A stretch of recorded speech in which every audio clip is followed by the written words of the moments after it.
వేదిక ముందున్న మా అన్నదమ్ములకు ఆడబిడ్డలకు పాత్రికేయ మిత్రులకు అందరికీ హృదయపూర్వకంగా నమస్కారాలు. ముఖ్యంగా ఈరోజు యొక్క సమావేశం మనం ఏర్పాటు చేసుకునే ఉద్దేశం మీకు తెలుసు. 12 తారీఖు నాడు మన పార్టీ అధ్యక్షులు పెద్దలు గౌరవనీయులు తెలంగాణ తొలి ముఖ్యమంత్రి కేసీఆర్ గారు తిరిగి జంగు సైరన్ ఊదడానికి కథన భేరి మోగించడానికి మన కరీంనగర్కే వస్తూ ఉన్నారు. తప్పకుండా ఆ కార్యక్రమాన్ని విజయవంతం చేసే క్రమంలో ఈరోజు 7 నియోజకవర్గాల ముఖ్యులను ఈ సమావేశానికి ఆహ్వానించుకోవడం జరిగింది. మీ అందరితో కూడా ప్రార్థన, మీ అందరితో కూడా విజ్ఞప్తి. కేసీఆర్ గారికి కరీంనగర్ అనే సెంటిమెంట్ ఉన్న విషయం మీకు బాగా తెలుసు.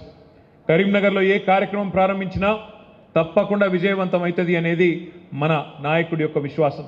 అందుకే ఆనాడు పార్టీ పెట్టిన తర్వాత మొట్టమొదటి సింహగర్జన సభ, ఆనాటి ఆంధ్ర పాలన మీద ఆ రోజు సింహంలాగా గర్జించిన కేసీఆర్ గారు ఆనాడు ఎంచుకున్న పట్టణం కూడా ఇదే కరీంనగర్. మే 17, 2001 నాడు ఆనాటి ఆంధ్ర పాలన మీద సింహగర్జన, మళ్ళీ ఒక్కసారి ఈరోజు అబద్ధాల రేవంత్ రెడ్డి పాలన మీద మళ్ళీ కథన బేరి మోగించడానికి, జంగు సైరన్ ఊదడానికి 12 నాడు, మార్చి 12 నాడు మళ్ళొక్కసారి భారీ బహిరంగ సభ అదే వేదిక ద్వారా, అదే ఎస్ఆర్ఆర్ కాలేజీ మైదానంలో అక్కడనే జరుపుకోబోతా ఉన్నామనే మాట కూడా నేను మీ అందరికి విజ్ఞప్తి చేస్తా ఉన్నా.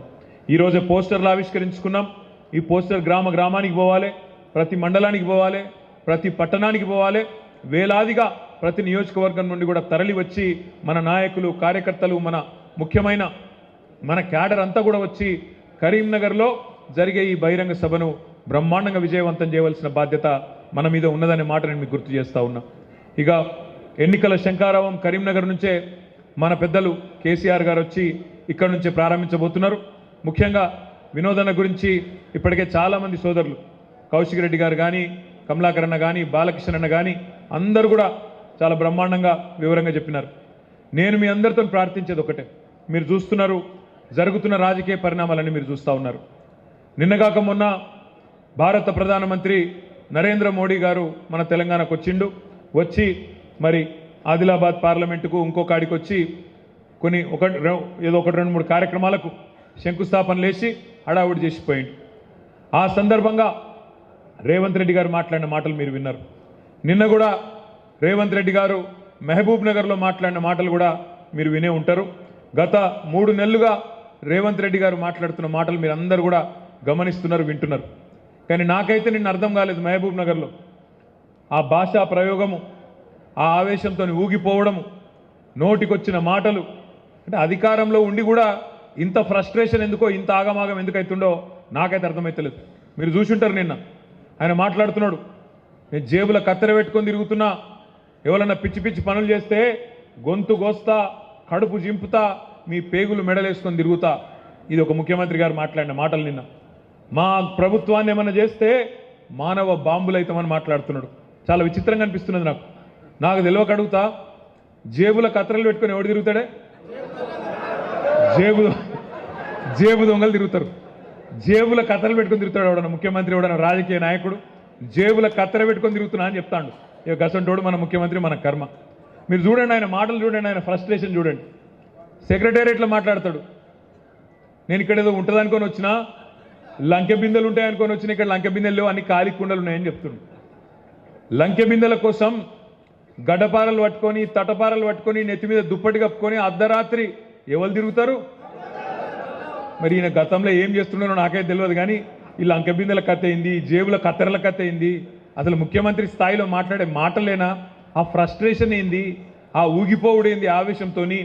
ఇంకా దిక్కుమాలిన పదం ఏంటంటే మానవ బాంబులు అవుతారట. రేవంత్ రెడ్డి గారికి నేను చేసే విజ్ఞప్తి ఒకటే, మానవ బాంబులు ఇవి అవి కాదు, నీ పక్కనే ఉన్నాయి కాంగ్రెస్ పార్టీల బాంబులు. ఎవరో కాదు నీ కూల్చేది, నీ పక్కనున్న బాంబులే. నల్గొండ బాంబు, ఖమ్మం బాంబు, వాళ్ళే నీ గవర్నమెంట్ మీద వాళ్ళే చేస్తారు. చేసేదంతా మేమేం చేయం. మేము మనస్ఫూర్తి కోరుకుంటున్నాం రేవంత్ రెడ్డి గారు, నువ్వు 5 ఏళ్ళు నిక్షేపంలాగా ఉండాలి, 5 ఏళ్ళు ఉండాలి. నువ్వు ఇచ్చిన 420 హామీలు అమలు చెయ్యాలనే డిమాండ్ చేస్తున్నాం, చెయ్యాలనే కోరుకుంటున్నాం. ఎందుకంటే ప్రజలకు తెలిసి రావాలి, ప్రజలకు కూడా తెలిసి రావాలి. ఖచ్చితంగా ఎవరు గుర్రమో ఎవరు గాడిదో ప్రజలకు కూడా తెలిసి రావాలి. ఎందుకంటే ప్రజలకు తెలుస్తుంది, వెలుగు చీకటి రెండు చూస్తేనే వెలుగు విలువ తెలుస్తుంది. కేసీఆర్ను రేవంత్ రెడ్డిని ఇద్దరిని చూసినాకనే ప్రజలకు కూడా మన నాయకుడి యొక్క గొప్పతనం ఏందో తెలుస్తుంది అనే మాట కూడా ఈ సందర్భంగా నేను విజ్ఞప్తి చేస్తా ఉన్నా. అందుకే రేవంత్ రెడ్డి గారు బీపీ పెంచుకొని ఆగమాగం కాకు, నీవు బీపీ గోలు వేసుకో, మంచిగా సల్లగా కూసో, నీకు మా వైపు నుంచి ఏం ప్రమాదం లేదు. నీకు ప్రమాదం అంటూ ఉన్నదంటే నీ పక్కన కూర్చున్న నీ కాంగ్రెస్ వాళ్ళతో ఉన్నది తప్ప మా నుంచి నీకేం బాధ లేదు. నువ్వు 5 ఏళ్ళు కొనసాగు, నువ్వు అట్లే ఉండు. 420 హామీలు ఇచ్చినావు, 1 కాదు 2 కాదు 420 హామీలు ఇచ్చినావు. ఆ 420 హామీలు నిలబెట్టుకోకపోతే ఎంబడబడతాం, ఎంటాడతాం, ఇడిచిపెట్టమనే మాట కూడా నేను విజ్ఞప్తి చేస్తా ఉన్నా. మిత్రులారా, మీ అందరికీ నేను ఒకటే కోరేది, ఈరోజు మార్చి 7వ తారీఖు సరిగ్గా రేవంత్ రెడ్డి ప్రభుత్వం వచ్చి 90 రోజులు నిండిన రోజు ఈరోజు. మార్చి 17 నాడు 100 రోజులు నిండుతుంది. 100 రోజుల్లో చాలా చేస్తా అని చెప్పిండు రేవంత్ రెడ్డి గారు. ఏమేం చెప్పిండు ఒకసారి యాద్ చేసుకోండి. కేసీఆర్ బిచ్చమేసినట్టు ఇస్తున్నాడు 10,000 రైతు బంధు.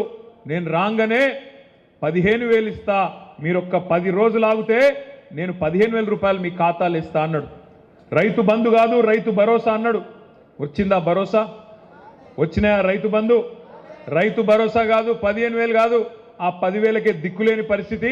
ఇలా రైతులు పాపం కొంతమంది మోసపోయి ఓట్లు వేసిండ్రు, వాళ్ళు బాధపడుతున్నారు, ఆగమవుతున్నారు.